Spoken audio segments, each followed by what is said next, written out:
বিসমিল্লাহির রহমানির রহিম। প্রিয় শিক্ষার্থীরা, প্রত্যাশা করি তোমরা সবাই ভালো আছো। জাতীয় বিশ্ববিদ্যালয়ের অনলাইন ক্লাসে তোমাদেরকে স্বাগত জানাই।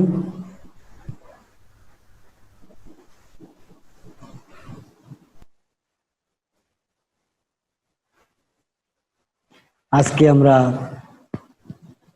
তৃতীয় বর্ষের সম্মান শ্রেণীর জন্য উপাত্তের উৎস এবং উপাত্ত সংগ্রহের পদ্ধতিগুলো নিয়ে আলোচনা করব। সেই আলোচনায় তোমাদেরকে স্বাগত জানাই।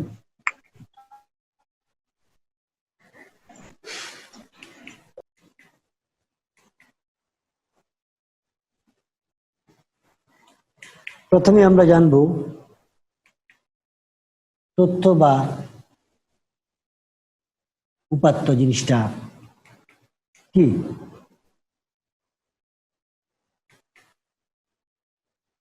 তথ্য হচ্ছে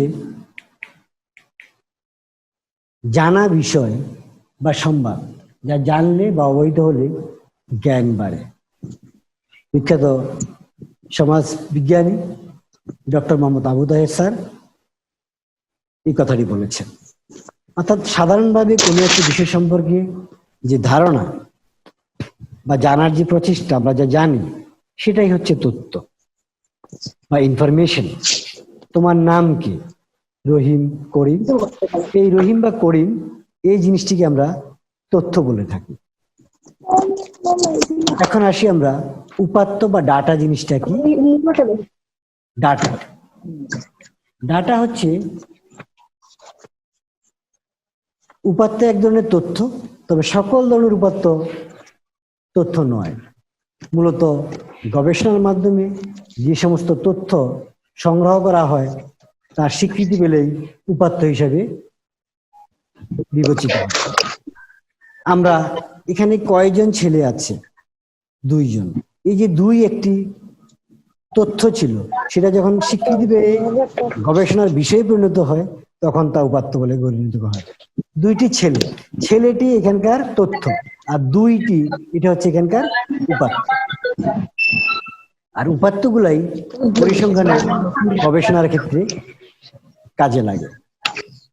আমরা দেখব যে তথ্য এবং উপাত্ত নিয়েই সামাজিক গবেষণা ইত্যাদি সকল ধরনের কার্যক্রম সম্পাদিত হয়।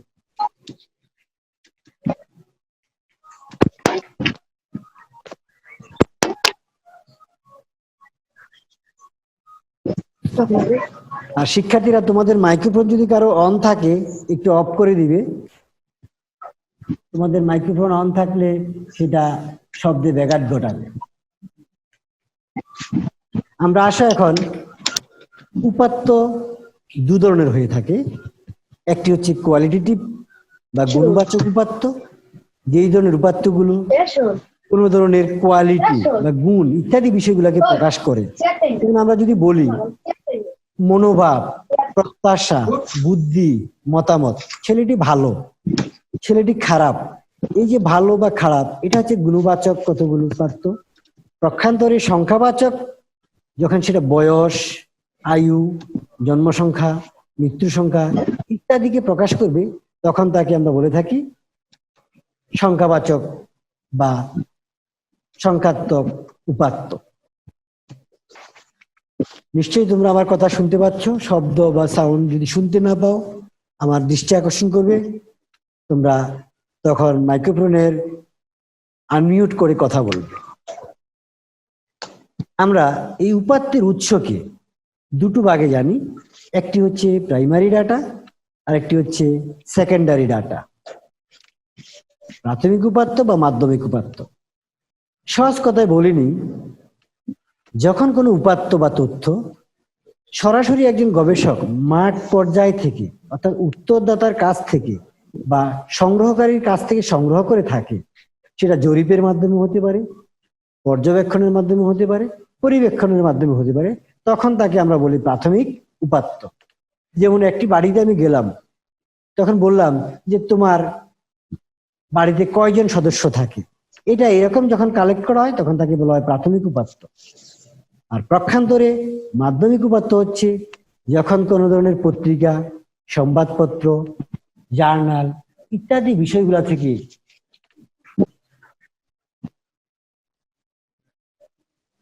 আমরা কোনো তথ্য বা সংগ্রহ করে থাকি, তখন তাকে আমরা বলে থাকি মাধ্যমিক উপাত্ত। জরিপ থেকে হতে পারে, আদমশুমারি থেকে এরকম হয়ে থাকে।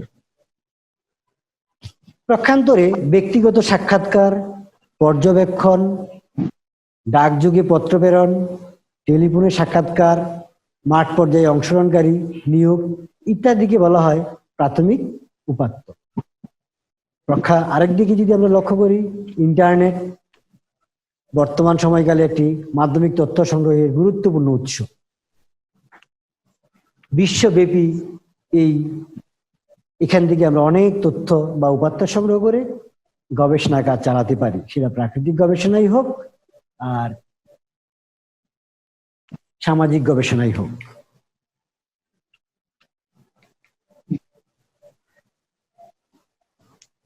আমরা দেখলাম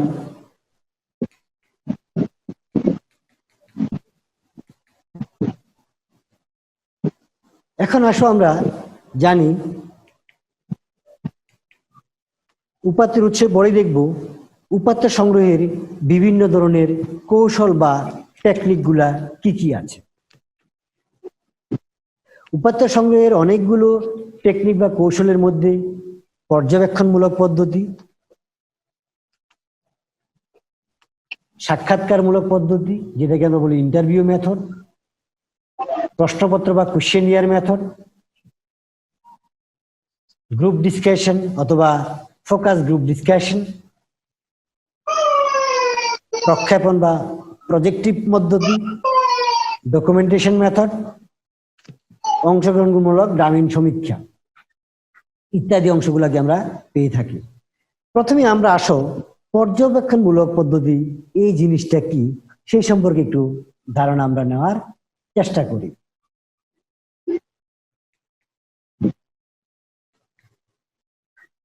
পর্যবেক্ষণ মূলত কি? যখন একজন গবেষক, উপাত্ত সংগ্রহকারী মাঠ পর্যায়ে হোক অথবা দ্বিতীয় পর্যায়ে হোক সরাসরি একজন সাক্ষাৎ প্রদানকারীর বিষয়টিকে অবজার্ভ করেন, অবলোকন করেন এবং সেটা তিনি অনুভব করেন, সেই ধরনের পদ্ধতিটিকে বলা হয় অবজারভেশন মেথড অর্থাৎ পর্যবেক্ষণমূলক পদ্ধতি। যেমন আমরা একটা পাখি দেখি আর পাখিটাকে গভীরভাবে লক্ষ্য করে তার গতিপথ, তার জীবন আচরণ ইত্যাদি দেখার মধ্যে তফাৎ আছে। আমরা জাস্ট পাখিকে উঠতে দেখি আর সেটাকে যখন দেখবো সে কি খায়, জীবন ধারণ কি, তার জীবন বংশবৃদ্ধির পদ্ধতি কি, তখন তাকে আমরা বলি অবজারভেশন মেথড। এবং এই অবজারভেশন মেথড ডাটা সংগ্রহের ক্ষেত্রে একটি গুরুত্বপূর্ণ পদ্ধতি হিসাবে কাজ করে থাকে। বর্তমানকালে সামাজিক গবেষণার ক্ষেত্রে পর্যবেক্ষণ পদ্ধতি খুব বেশিভাবে ব্যবহৃত হয়। আমরা এর ব্যবহারের কতগুলো কারণও রয়েছে। আমরা দেখব যে পর্যবেক্ষণ পদ্ধতির কতগুলো সুবিধা রয়েছে। আমরা সেই সুবিধাগুলোকে তোমাদের সামনে সংক্ষেপে তুলে ধরবো এবং কতিপয় ক্ষেত্রে উদাহরণ দেওয়ার চেষ্টা করব। যে দেখবে অবজারভেশন মেথডের এটাকে লিপিবদ্ধ বা লিখে রাখার সুবিধা আছে। এখানে উত্তরদাতার আচরণটা কিভাবে প্রকাশ পেয়েছে গবেষক সেটা অনুভব করতে পারেন এবং সেটা লিখতে পারেন। অর্থাৎ অবজারভেশন পদ্ধতিতে উত্তরদাতার আচরণকে লিপিবদ্ধ করার একটি সুযোগ পর্যবেক্ষণ পদ্ধতিতে রয়েছে। দ্বিতীয়ত, বিশেষ বিশেষ শ্রেণীর ক্ষেত্রে এই অবজারভেশন মেথডটা খুব কাজে লাগে। যেমন একটি শিশু অথবা একটা মানুষ, কিছু আছে যারা কথা বলতে পারে না, তার ক্ষেত্রে এই অবজারভেশন পদ্ধতি ব্যবহার করা লাগে। কিভাবে তার আচরণ প্রকাশ করছে, একটি বাচ্চার ক্ষেত্রে হতে পারে অথবা যে কথা বলতে পারে না সেরকম ক্ষেত্রে হতে পারে। আবার যদি লক্ষ্য করি জটিল মানবীয় আচরণের ক্ষেত্রে, এটাও পর্যবেক্ষণ পদ্ধতির একটি সুবিধা। কারণ এখানে নির্দিষ্ট সম্প্রদায় বা উপাদানের মূল্যবোধ বা গোষ্ঠীগত আচরণের ক্ষেত্রে এই পর্যবেক্ষণ পদ্ধতি খুব বেশি কাজে করে। অর্থাৎ একটি ট্রাইবালই ধরলাম, খাসিয়া, গাঢ়, তাদের জীবনাচরণ কি, সেটা আমরা প্রশ্ন করে আসছি, তার জীবনাচরণকে যদি অবজার্ভ করি তাহলে খুব সহজেই সেটা ধরতে পারবো। এই ক্ষেত্রে অবজারভেশন বা পর্যবেক্ষণমূলক পদ্ধতি অন্য পদ্ধতির চেয়ে খুব বেশি কাজ করে থাকে। এছাড়া প্রাকৃতিক পরিবেশে অবজারভেশন পদ্ধতি ভালো কাজ করে থাকে, কেননা এই পদ্ধতিতে কৃত্রিমতা মুক্ত থাকা যায়। একজন গবেষক কৃত্রিমতা মুক্ত থাকেন, সাথে সাথে যিনি উত্তরদাতা তিনিও কোনো ধরনের আর্টিফিশিয়াল অ্যাটিটিউড নিয়ে থাকেন না। ফলশ্রুতিতে পর্যবেক্ষণের মাধ্যমে সুন্দরভাবে উপাত্ত সংগ্রহ করাটা সহজ হয়। তথ্যের সঠিকতা ও যথার্থতা বৃদ্ধির সুযোগ বিদ্যমান রয়েছে এই অবজারভেশন মেথডের মধ্যে, এবং একজন গবেষক পর্যবেক্ষণ পদ্ধতিতে অন্য পদ্ধতির চেয়ে বিশেষ ধরনের স্বাধীনতা অনুভব করে থাকেন, যে তিনি কিভাবে উত্তরদাতার কাছ থেকে উত্তর সংগ্রহ করবেন, ডাটা সংগ্রহ করবেন। সেই ক্ষেত্রে একজন সংগ্রহকারীর যথেষ্ট পরিমাণ ডাটা সংগ্রহ করার সুযোগ রয়েছে।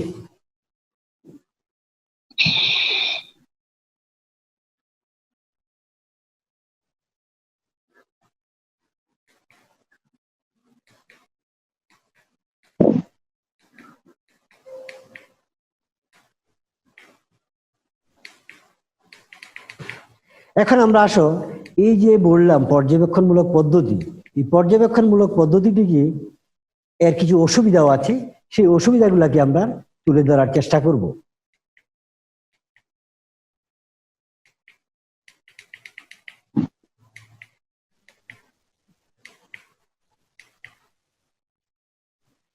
যে লিমিটেশন অফ অবজারভেশন মেথডে যে দেখব, এটা যথেষ্ট ব্যয়বহুল এবং সময় সাপেক্ষ।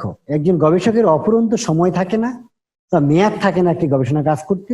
তো অবজারভেশন আমি কতদিন করব, অনন্তকাল করব কিনা, সেটা এইখানকার একটা দুর্বল দিক। এটা ব্যয়ও বটে, ব্যয়বহুলও বটে। আর তাছাড়া কিছু কিছু বিষয়ে গবেষণা করা খুব দুরূহ হয়। যেমন আমি একটি জনমত যাচাই করতে চাই, গণতন্ত্র সম্পর্কে সাধারণ জনগণের মনোভাব কি, এরকম যদি জানতে চাই, সেক্ষেত্রে এই অবজারভেশন পদ্ধতি খুব সঠিকভাবে কাজ করে না, কেননা এটা অনুসন্ধানের একটি বড় সমস্যা অবজারভেশন মেথডে। তাছাড়া তার দৃষ্টিভঙ্গিটা কি, সেটা এখানকার একটি সমস্যা। তাছাড়া এই পদ্ধতিতে পর্যবেক্ষক ঘটনা ঘটার জন্য কি অপেক্ষা করবেন, কতটুকু অপেক্ষা করবেন, অনিশ্চিতকাল, অনন্তকাল, সেটা এই পর্যবেক্ষণমূলক পদ্ধতির আরেকটি দুর্বল দিক। একজন গবেষক রক্ত মাংসের মানুষ, তিনি যখন গবেষণা করবেন, উত্তরদাতার কাছ থেকে উত্তর সংগ্রহকালে প্রশ্ন যখন করবেন এবং উত্তর সংগ্রহ করবেন, এই দুটোর মধ্যে পক্ষপাতিত্ব থাকতে পারে। একটি উত্তর আমি যেভাবে প্রত্যাশা করছি সেটা যদি না হয়, সেটা আমার মধ্যে পজিটিভ অথবা নেগেটিভ একটি রেখাপাত করতে পারে। এটা গবেষণার একটি দুর্বল দিক। তাছাড়া অন্যতম আরেকটি দুর্বল সমস্যা হচ্ছে, অনুসন্ধানকারীকে সংশ্লিষ্ট জনগোষ্ঠীর সাথে দীর্ঘদিন থাকতে হয় একটি বিষয়কে পর্যবেক্ষণ করার জন্য। এই উপজাতিরা কি লোকাচার বিশ্বাস করে সেটা দেখার জন্য একদিন, 1 ঘন্টা 2 ঘন্টা সময় যথেষ্ট নয়।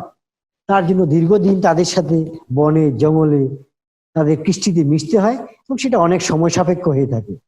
এতে করে এই জনগোষ্ঠীর সাথে দীর্ঘদিন থাকতে হয়, এটা গবেষকের পক্ষে সম্ভব হয় না।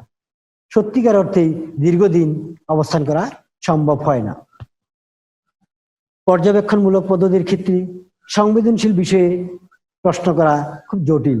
একান্ত কোনো ব্যক্তিগত গোপনীয় বিষয় থাকতে পারে, সেক্ষেত্রে উত্তর সংগ্রহ করা কঠিন হতে পারে। একজন লোক দুর্নীতি পরায়ণ কিনা, ঘোষ খাচ্ছেন কিনা, সন্ত্রাসী কিনা, পরিবার পরিকল্পনার পদ্ধতি গ্রহণ করছেন কিনা, ইত্যাদি বিষয়ে যদি আমরা প্রশ্ন করি, তাহলে কিন্তু পর্যবেক্ষণকারী অথবা উত্তরদাতা অনেকটা সংবেদনশীল হবেন এবং তিনি সঠিক উত্তরটা স্কিপ বা অ্যাভয়েড করে যাবেন। পর্যবেক্ষণমূলক পদ্ধতির ক্ষেত্রে সমাজের, ব্যক্তির অথবা উপাত্ত সংগ্রহকারীর আচরণ নিয়ন্ত্রণ এবং পরিমাপ করা জটিল হয়।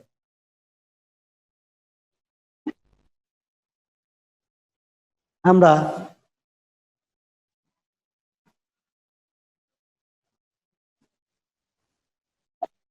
দিয়ে দিলাম। তো শিক্ষার্থীরা, আমরা পর্যবেক্ষণ পদ্ধতির অসুবিধাকে লক্ষ্য করেছিলাম।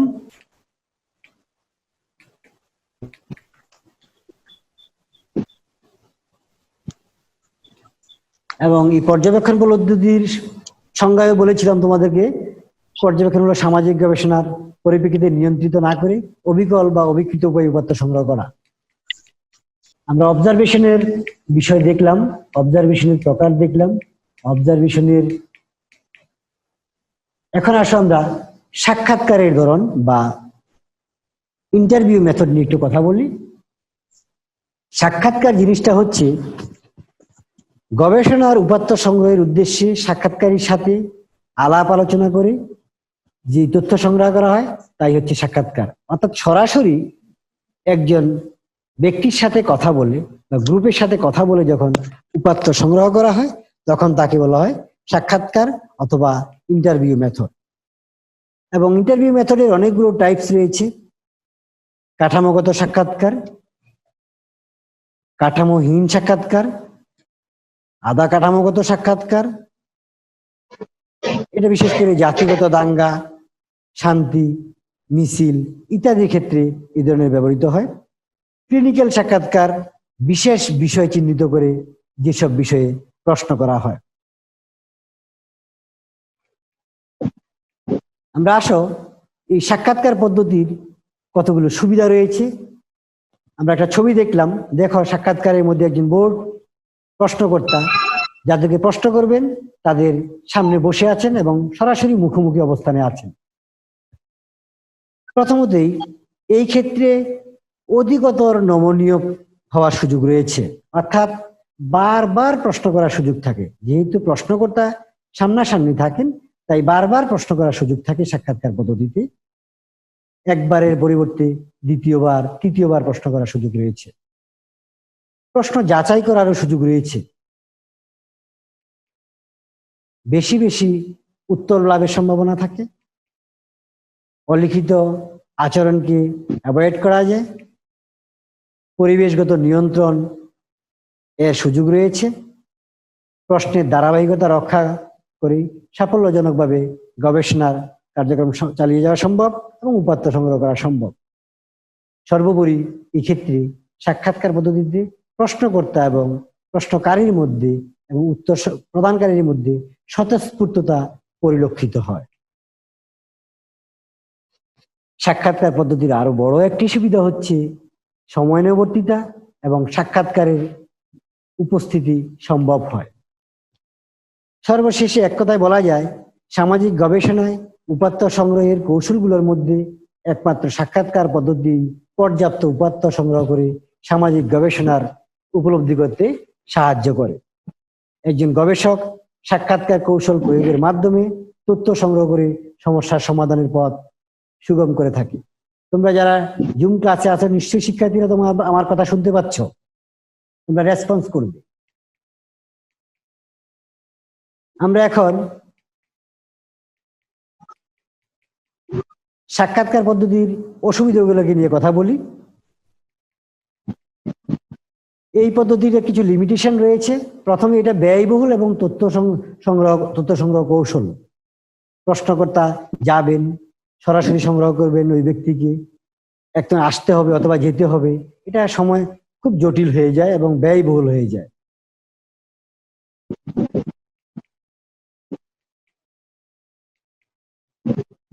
এটা সময় সাপেক্ষ।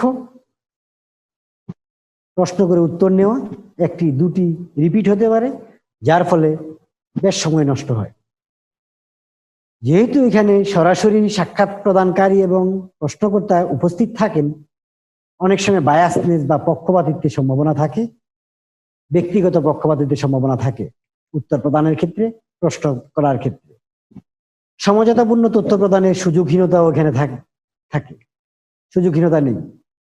তাছাড়া এই পদ্ধতির ক্ষেত্রে আত্মপরিচয়, অর্থাৎ প্রশ্নকারী যিনি যাকে প্রশ্ন করছি উত্তর প্রদান করছেন তিনি ইচ্ছে করলেও তার পরিচয়কে গোপন করতে পারেন না।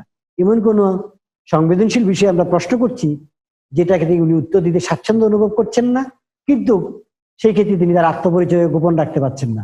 এটা ইন্টারভিউ মেথডের একটি সরাসরি দুর্বল দিক।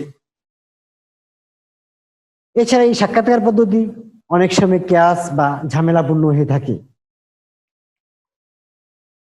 অনেক সময় সরাসরি পদ্ধতির জন্য উত্তরদাতা খুঁজে পাওয়া জটিল হয়, তার সময় থাকে না, সেই ক্ষেত্রে অন্য কাজে ব্যস্ত থাকতে পারেন, ফলে উত্তরদাতা খুঁজে পাওয়াটা একটা জটিল হয়। প্রশ্নকর্তা যখন একজন সাক্ষাৎ প্রদানকারীকে প্রশ্ন করেন, সরাসরি পদ্ধতিতে সেই সাক্ষাৎদানকারী অনেক সময় কাল্পনিক দৃষ্টিভঙ্গিরায় শো করেন, তিনি উত্তরগুলো দেওয়ার সময় কাল্পনিক দৃষ্টিভঙ্গির আশ্রয় নেন, এতে করে সঠিক তথ্য সংগ্রহ করা যায় না। এছাড়া পরিবেশগত সমস্যাও পরিলক্ষিত হতে পারে, এক এক পরিবেশে একজন উত্তরদাতা এক এক রকম আচরণ করতে পারেন। এখন আমরা যাব কুয়েশনিয়ার মেথড। কুয়েশনিয়ার মেথড বা প্রশ্নপত্র পদ্ধতি, এটাও নমুনা অর্থাৎ উপাত্ত সংগ্রহের একটি গুরুত্বপূর্ণ পদ্ধতি। সুনির্দিষ্ট ও পারস্পর সম্পর্কযুক্ত কতগুলো প্রশ্ন একসাথে যখন আমরা মিলিয়ে নিয়ে একগুচ্ছ প্রশ্নমালা করে ডাকযোগে অথবা অন্য কোনো উপায়ে বিশেষ কোনো উদ্দেশ্য অর্জনের জন্য কোনো ব্যক্তি বা উত্তরদাতার নিকট প্রেরণ করি, তাহলে সেই একগুচ্ছ প্রশ্নের সমাহারকেই বলা হয়ে থাকে প্রশ্নমালা অথবা প্রশ্নপত্র, যেটাকে আমরা বলি কুয়েশনিয়ার মেথড। অর্থাৎ কোনো গবেষণাকালের উদ্দেশ্যকে সামনে রেখে নির্দিষ্টভাবে যখন একাধিক প্রশ্নবলীকে সার্বিকভাবে সমন্বয় করে ছাপিয়ে প্রশ্নকর্তা প্রশ্ন উত্তর প্রদানকারীর কাছে পাঠিয়ে দেন, সেটা ডাকযোগে হতে পারে, ব্যক্তির মাধ্যমে হতে পারে, উপাত্ত সংগ্রহের মাধ্যমে হতে পারে, তখন সেই সুসজ্জিত অনেকগুলো প্রশ্নের সমষ্টিকে বলা হয় প্রশ্নমালা। আমরা উদাহরণ দিতে পারি, ধরে নিচ্ছি অনেকগুলো একটি বিষয়ে গবেষণা হবে, 20টি প্রশ্ন আমরা আগেই করে রাখলাম, করে ডাকযোগে অথবা টেলিগ্রামে অথবা কোনো উপাত্ত সংগ্রহের মাধ্যমে বিভিন্ন ঠিকানায় পাঠিয়ে দিলাম, তোমরা বসে বসে সেগুলোর উত্তর দিলে। এই যে পদ্ধতি, সেটাকেই বলা হয় প্রশ্নপত্র পদ্ধতি। আসো আমরা দেখি প্রশ্নপত্র পদ্ধতির সুবিধাগুলো। এই পদ্ধতির কতগুলো সুবিধা রয়েছে। প্রশ্নপত্র পদ্ধতিতে এটা কম ব্যয়বহুল হয়, কারণ একবারে প্রশ্ন করে সেগুলো পাঠিয়ে দেওয়া হয়েছে, ফলে এটা কম খরচ হয়। যেহেতু প্রশ্নগুলো ছাপানো থাকে, আগেই দিয়ে দেওয়া হয়, তাই ব্যক্তিগত বায়াসনেস অথবা পক্ষপাতিত্ব এখানে থাকে না। উত্তর প্রদানের জন্য পর্যাপ্ত সময় পেয়ে থাকে একজন উত্তর প্রদানকারী। হয়তোবা বলেছি 3 দিনের মধ্যে উত্তর দিলে হবে, 6 ঘন্টার মধ্যে দিলে হবে, 1 সপ্তাহের মধ্যে দিলে হবে, এতে করে পর্যাপ্ত সময় পেয়ে থাকে। এই পদ্ধতিতে পর্যাপ্ত সময় পাওয়া যায় এবং পর্যাপ্ত উত্তরও পাওয়া যায়। দূরবর্তী অঞ্চলের উত্তরবার্তাও পাওয়া যায়, যেহেতু আমরা ডাকযোগে দিচ্ছি, সেটা দূরবর্তী অঞ্চল হলেও সমস্যা নেই, তারা সেগুলো উত্তর প্রদান করে আবার পাঠিয়ে দিতে পারেন। আমরা এখন এই প্রশ্নপত্র পদ্ধতির কতগুলা অসুবিধাকে দেখব।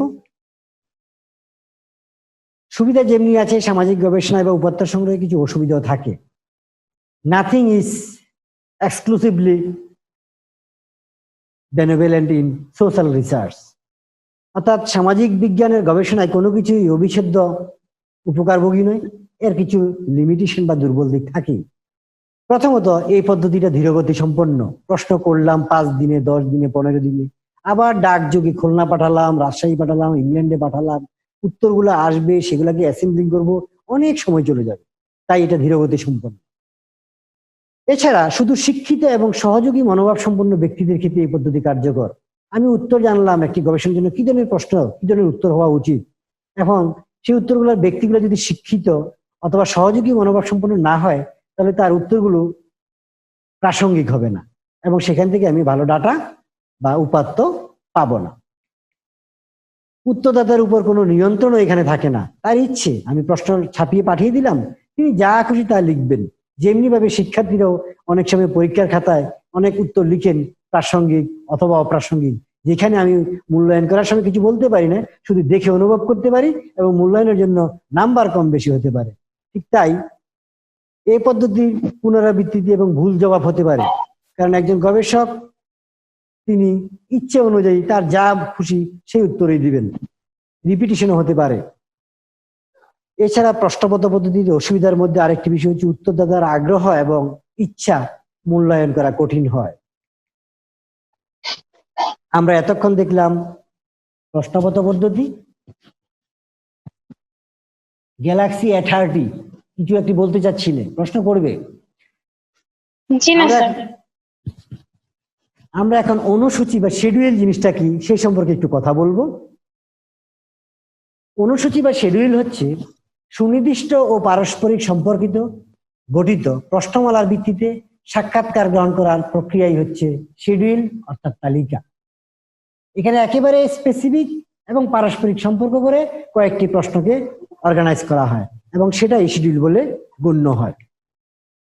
এক্ষেত্রে গুডে এন্ড হেটে, এখানে আইটে বেশি চলে আসছে, গুডে এন্ড হেটে বলেন পারস্পরিক মুখোমুখি অবস্থান রেখে উত্তর প্রশ্ন গ্রহণকারী এবং উত্তর গ্রহণকারী কর্তৃক পূরণকৃত ও জিজ্ঞাসিত সাধারণ ব্যবহৃত প্রশ্নাবলীর নামই হচ্ছে অনুসূচি। এই অনুসূচি বা শিডিউলের কিছু সুবিধা আছে, সেগুলাকে আমরা তুলে ধরার চেষ্টা করছি। সাধারণত যে সকল অনুসন্ধানে একটি গোটা রাষ্ট্র, সমগ্র রাষ্ট্র নিয়ে কাজ করতে হবে, সেই সকল ক্ষেত্রে এই ধরনের অনুসূচি পদ্ধতির প্রয়োগ করা সুবিধা হয়। যেমন আদমশুমারি, এই ক্ষেত্রে অনুসূচির কোনো বিকল্প নেই, কারণ বিশাল বড় এলাকা, একটি অঞ্চল নয়, জেলা নয়, উপজেলা নয়, সমগ্র রাষ্ট্র।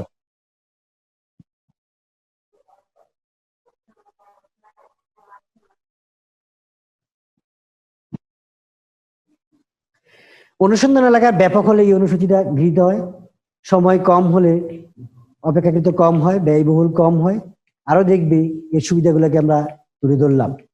আসো আমরা এখন অনুসূচি বা শিডিউল পদ্ধতির কতগুলো দুর্বল দিক বা ডিসঅ্যাডভান্টেজকেও তুলে ধরার চেষ্টা করছি।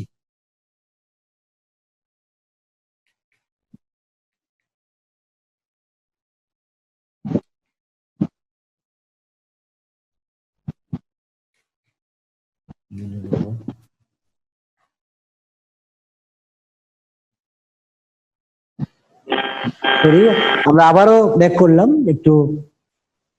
আসো আমরা এখন অনুসূচি পদ্ধতির অসুবিধাগুলোকে দেখি। যোগ্য এবং প্রশিক্ষণ ছাড়া এই কর্মসূচি ব্যাহত হয়। পরিশ্রমী, সৎ, দক্ষ সংগ্রহকারীর সংখ্যা বর্তমান সময়কালে পাওয়া যায় না, ফলে অনুসূচির মাধ্যমে গবেষণা বা উপাত্ত সংগ্রহ কঠিন হয়। এছাড়া শিডিউল পদ্ধতির মাধ্যমে এককালীন উপাত্ত যোগানের প্রতিষ্ঠানের সংখ্যাও কম, প্রচুর সময়ের প্রয়োজন হয়। আমরা এখন প্রশ্নপত্র এবং শিডিউলের মধ্যে কিছু পার্থক্য রয়েছে, সেগুলাকে তুলব। বিশেষ করে প্রশ্নপত্র পদ্ধতিতে রেসপন্ডেন্টদের সংখ্যা কম হয়। তোমরা কিন্তু তোমাদের মাইক্রোফোন অফ করবে, মিউট করবে। রেসপন্ডেন্টের সংখ্যা কম হয় প্রশ্নপত্র পদ্ধতিতে, কিন্তু শিডিউলের ক্ষেত্রে যথেষ্ট পরিমাণে পাওয়া যায়। প্রশ্নপত্রের উত্তর সবাই ফেরত দেয় না, কিন্তু অনুসূচিতে মোটামুটি সবাই উত্তর দিয়ে থাকে। প্রশ্নপত্রে যে উত্তর দিচ্ছে তা অজানা, কিন্তু অনুসূচির উত্তরগুলো কে দিচ্ছেন তা গবেষক জানতে পারেন। প্রশ্নমালা পদ্ধতি ধীরগতি সম্পন্ন, কিন্তু অনুসূচি পদ্ধতি যথাসময়ে সম্পন্ন হয়।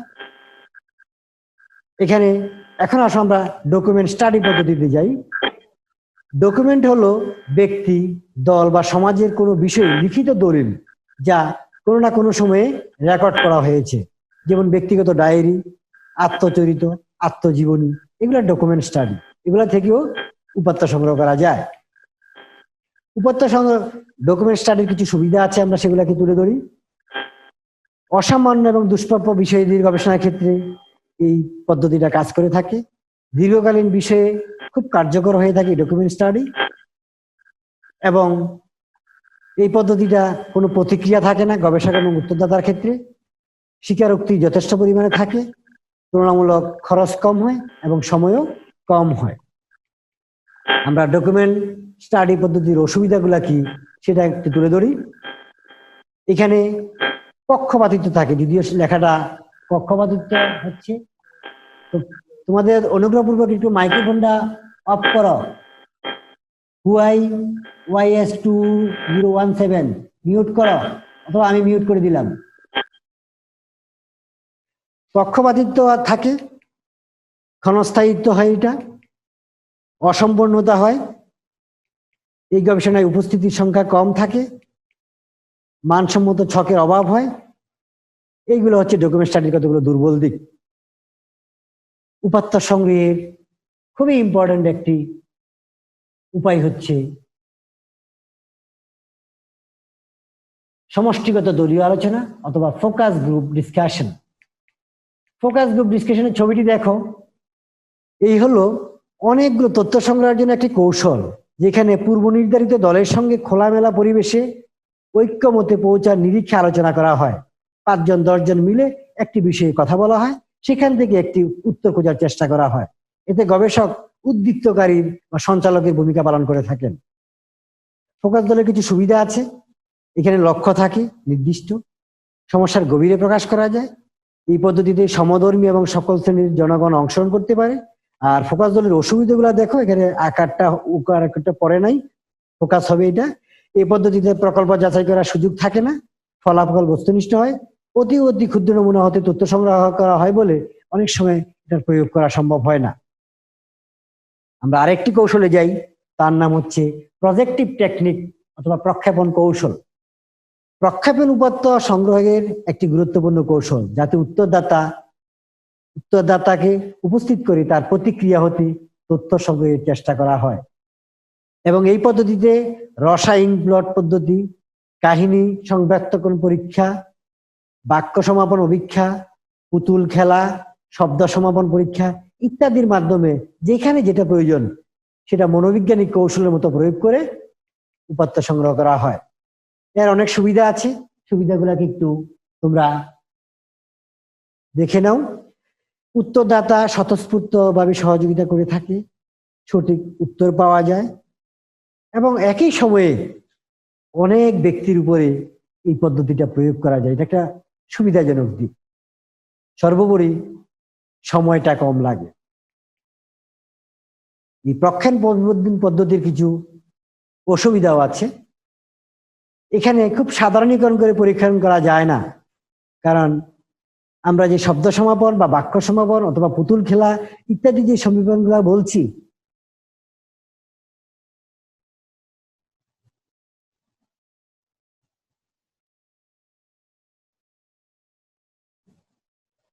প্রক্ষেপণ পদ্ধতির পরীক্ষা করা যায় না, স্কোরিং পদ্ধতিটা এখানে জটিল হয়ে থাকে। আমরা সর্বশেষ আরেকটি গুরুত্বপূর্ণ সমীক্ষা দেখব, তার নাম হচ্ছে অংশগ্রহণমূলক গ্রামীণ সমীক্ষা, যেটাকে আমরা বলে থাকি পার্টিসিপেটরি র্যাপিড অ্যাপ্রাইজাল, সংক্ষেপে বলে থাকি PRA। এটা মানে হচ্ছে একটি গ্রামে হোক একটি অঞ্চলে হোক গোল বৈঠক বা উঠান বৈঠক করে আমরা সংক্ষিপ্ত সময়ে অংশগ্রহণের জন্য এই পদ্ধতি ব্যবহৃত হয়। এই প্রক্রিয়ায় গ্রামীণ মানুষের জ্ঞান এবং মতামতকে কেন্দ্রীভূত করে পরিকল্পনা এবং প্রণয়ন করা হয় এবং কর্মসূচি গ্রহণ করা হয়। এই পদ্ধতির কিছু সুবিধা রয়েছে, অসুবিধা রয়েছে। সুবিধাগুলো দেখবে, স্বতঃস্ফূর্ততা লক্ষিত হয়, জনকল্যাণে গৃহীত প্রকল্প সংগ্রহ করা যায়, বাস্তব সমস্যার সমাধানগুলো সুন্দরভাবে করা যায়। আমার অসুবিধাগুলো যে দেখি, দক্ষ এবং অভিজ্ঞ গবেষক না হলে সফলতা খুব কমই পাওয়া যায়। গ্রামের প্রভাবশালীদের প্রাধান্য থাকে বলে অনেক সময় সকল সাধারণ মানুষের মতামত প্রাধান্য পায় না, ফলে অংশগ্রহণমূলক গ্রামীণ সমীক্ষার ক্ষেত্রে এটা একটা দুর্বল দিক এবং উত্তরগুলা বা উপাত্তগুলা তাদের দ্বারা ম্যানিপুলেট হয়। নির্বাচন অনেক সময় এরকম প্রাধান্যকারীরা এরকম প্রভাব ফেলে থাকে উঠান বৈঠকে। তারা চায় অমুক মাতব্বর হবে, অমুককে মোড়ল করবে অথবা করবে না। যথাযথ উপাত্ত পাওয়াও অনেক সময় কঠিন হয়। শিক্ষার্থীরা, আমরা যে আজকের এই উপাত্ত সংগ্রহের কৌশলটা করলাম, আমরা প্রায় শেষ পর্যায়ে চলে এসেছি আলোচনার। হয়তোবা 2-1 মিনিট সময় আছে তোমাদের। এর মধ্যেই আমরা আবারও শেষ করছি যে পদ্ধতিগুলোর মধ্যে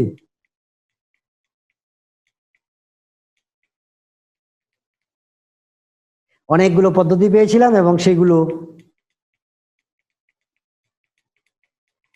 নামগুলো মনে রাখতে হবে।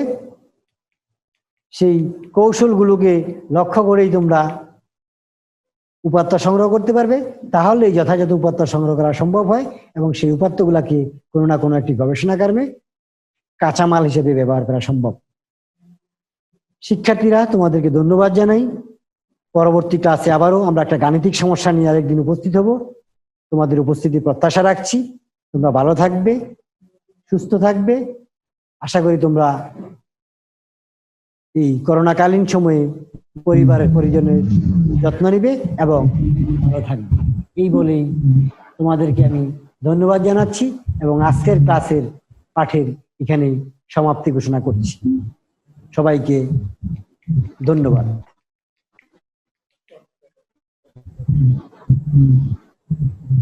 জি স্যার, আসসালামু আলাইকুম। ওয়ালাইকুম সালাম।